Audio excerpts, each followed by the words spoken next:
এটা আসলে জটিলতাটা কেন সৃষ্টি হলো বলে আপনার মনে হয় এবং জট খুলবে কিভাবে? জটিলতাটা তৈরি করেছে ঐকমত্য কমিশন, যেটাকে আপনি ইউনুস রিয়াজ কমিশন বলতে পারেন। ইউনুস রিয়াজ কমিশন যেটি করেছে, নিবন্ধিত সব দলকে ডাকে নাই। ফলে এই কমিশনটি আসলে অর্ধেক কমিশন, পুরো কমিশন না। নিবন্ধিত রাজনৈতিক দল সবাইকে ডাকা উচিত ছিল, তারা ডাকেন নাই। তারা তাদের মনের ইচ্ছা মতো জুলাইয়ের পক্ষে জুলাইয়ের বিপক্ষে আগেই ভাগ করেছেন। কে জুলাইয়ের পক্ষে কে জুলাইয়ের বিপক্ষে, এটা তারা কিসের ভিত্তিতে ভাগ করেছিলেন এটার কোনো ডেফিনিশন দিয়েছেন? ওনারা দেন নাই।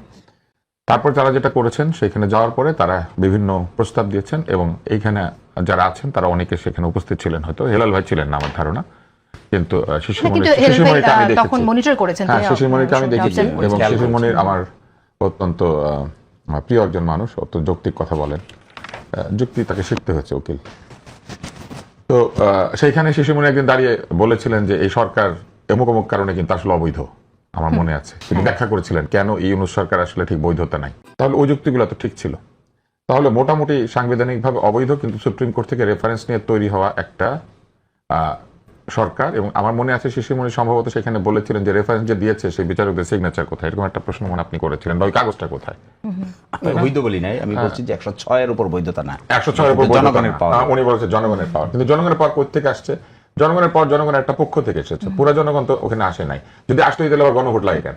জনগণের পাওয়া পেয়ে গেছে, সবকিছু করে ফেলতো না, সেটা আবার পারছে না করতে। তখন তারা কি করলেন? তারা একটা বাস্তবায়ন আদেশ দিয়েছেন। সেই বাস্তবায়ন আদেশ যে দিয়েছেন প্রেসিডেন্ট দিয়েছেন, কিন্তু ওই প্রেসিডেন্ট ওই আদেশের মধ্যে সংবিধানের নাম উল্লেখ করেছেন।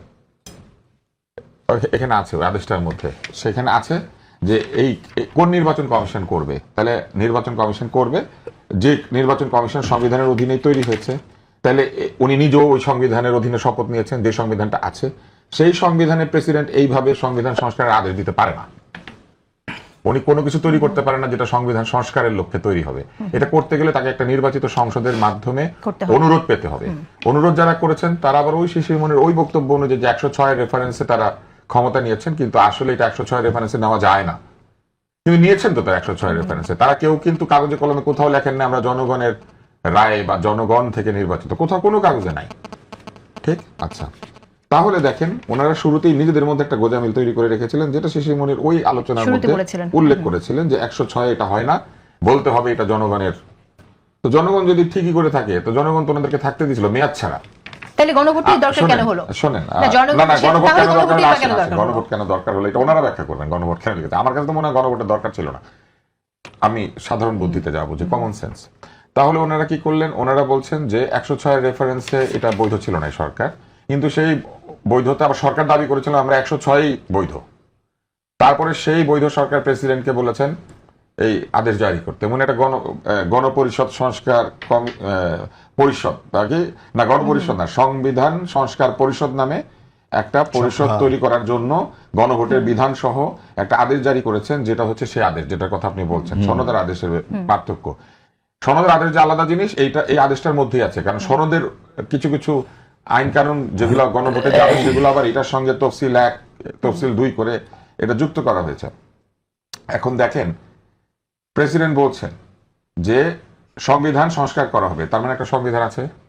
তাহলে সেই সংবিধানের যেসব ধারা আছে সেগুলো প্রযোজ্য আছে, কিন্তু আদেশের মধ্যে আবার আছে এত এত এত এত ধারা আছে। 8, 9, 10, 11, 12, 15 অনুচ্ছেদ গণভোটের ইতিবাচক ফল সরকারি গেজেটে প্রকাশের তারিখে কার্যকর হইবে। উক্ত গেজেট প্রকাশের তারিখে ইহার 1, 2, 3, 4, 5, 6, 7, 13, 16 অনুচ্ছেদ কার্যকর হইবে। প্রেসিডেন্ট শুধু বলেই দিচ্ছেন না, কবে কবে কার্যকর হবে এটা ডেট পর্যন্ত বলে দিচ্ছেন। তারপরে আবার এটাও বলেছেন, যেহেতু সরকার গণ অভ্যুত্থানের মাধ্যমে প্রকাশিত জনগণের সার্বভৌম ক্ষমতা অভিপ্রায়ের ভিত্তিতে, এইটা হচ্ছে ওই যে শিশিরমণির সাহেবের ওই যুক্তি, এই যে জনগণের সার্বভৌম অভিপ্রায় ভোট ছাড়া কেমন করে হয়? এই সরকার তো বলে নাই তারা বিপ্লবী সরকার, এই সরকার তো বলে নাই যে আমরা এই সংবিধানকে তুলে দিয়েছি। এই সরকার সরকার হওয়ার সময় যে সংবিধানের রেফারেন্স নিয়েছে, নিয়ে এসে কি বলে জানেন, ক্ষমতার বিষয়টা একটু বোঝাতে নিয়ে এসে কি বলেছে জানেন? বলে যে না, এখন আমরা অভিপ্রায়ের, তো অভিপ্রায় দিয়ে বসে যাইতেন, কোর্টে গেছিলেন কেন? এবং প্রেসিডেন্ট যে সংবিধানের অধীনে শপথ নিয়েছেন, প্রেসিডেন্ট শপথ ভঙ্গ করেছেন এই আদেশটা জারি করার মধ্যে দিয়ে। কিন্তু এগুলো বলা যাবে না, বলা যাবে না কেন জানেন? ওনারা আবার এরকম নিয়ম কানুনও করতে চেয়েছেন।